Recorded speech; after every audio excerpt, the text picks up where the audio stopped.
ৰহাৰ বগৰীগুৰি পথাৰৰ ৩০০ বিঘা মাটিত যান্ত্ৰিক পদ্ধতিৰে ধান ৰোপণ কৰাৰ ব্যৱস্থাৰ শুভাৰম্ভণি নগাঁও কৃষি বিজ্ঞান কেন্দ্ৰৰ কৃষকসকলৰ কৃষিকৰ্মৰ সুবিধাৰ্থে নগাঁও কৃষি বিজ্ঞান কেন্দ্ৰই গ্ৰহণ কৰিছে এক উল্লেখযোগ্য পদক্ষেপ। অসম কৃষি বিশ্ববিদ্যালয়ৰ নিৰ্দেশনা অনুসৰি কৃষি বিজ্ঞান কেন্দ্ৰৰ নগাঁৱৰ উদ্যোগত ৰহা মহকুমা কৃষি বিভাগৰ অধীনস্থ বগৰীগুৰি পথাৰত যান্ত্ৰিক পদ্ধতিৰে ধান ৰোপণ কৰাৰ ব্যৱস্থাৰ শুভাৰম্ভণি কৰা হয়। চাওঁ আহক এই বিষয়ে আমাৰ এক প্ৰতিবেদন।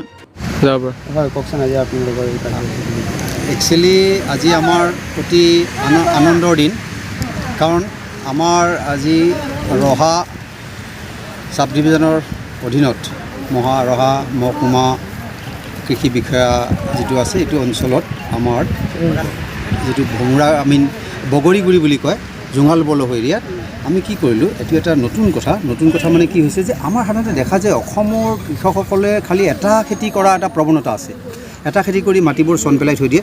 এই বস্তুটো আমি কেনেধৰণে কৃষকৰ মাজত সোমাই আমি এষ্টাব্লিছ কৰিব খোজোঁ যে একচুৱেলি হোৱাই ওৱান ক্ৰপ, কিয় এটা শস্য, হোৱাই নট 2 or 3, কিয় আমি 2 বা 3টা কৰিব নোৱাৰোঁ। আৰু সেইটো উদ্দেশ্যে আমি কি কৰিছিলোঁ যে অসম কৃষি বিশ্ববিদ্যালয়ৰ কমপ্লিট তেওঁৰ ডাইৰেকশ্যনত আমাৰ নগাঁও কৃষি বিজ্ঞান কেন্দ্ৰৰ এইটো এটা বৰ ধৰক অতি সুন্দৰ পদক্ষেপ।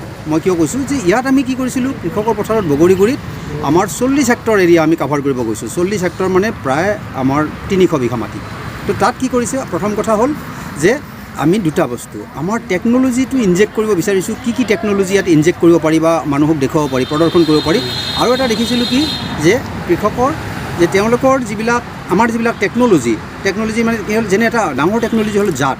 কৃষকসকলে সাধাৰণতে যিবোৰ জাত কৰে তাৰ কোনো হয়তো ইমান ধৰা বন্ধা নাই, কেতিয়াবা হয়তো তেওঁলোকে পাইছে যদি ভাল কৰিছে জাত, কেতিয়াবা হয়তো বজাৰৰ পৰা আহি কৰিছে, কিন্তু তেওঁলোকে এটা কথা নাজানে যে কিমান দিনীয়া কঠীয়া লগালে, বা তাৰ পিছত যেতিয়া সকলোৱে দেখিব যে ধানৰ পিছত কোনোবা জেগাত আমাৰ কি হৈছে সৰিয়হ কৰিব ধৰিছে, তেখেতসকলৰ কি হ'ব যে সৰিয়হ ক'ত কৰিব পাৰি, আমি সৰিয়হ কিয় কৰিব নোৱাৰোঁ, তেতিয়া ওলাই পৰে কথাটো। গতিকে আমি দেখিলোঁ যে ইয়াত এটা কম দিনীয়া ধানৰ জাত নুমলী, যেনেকৈ অসম কৃষি বিশ্ববিদ্যালয়ৰ উদ্ভাৱিত জাত নুমলী, শ্ৰাৱণী, ঢলি এইবিলাক হ'ল কম দিনীয়া।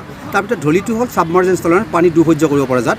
ত' এই কম দিনীয়া জাতটো আমি ইয়াতে কৰিলোঁ, আৰু এনেকুৱা ধৰণে কৰিলোঁ। আজিৰ যিটো আমাৰ ইয়াত যিটো কঠীয়া ৰোপণ কাৰ্যসূচী, ইয়াত 2 ধৰণৰ কঠীয়া ৰোপণ কাৰ্যসূচী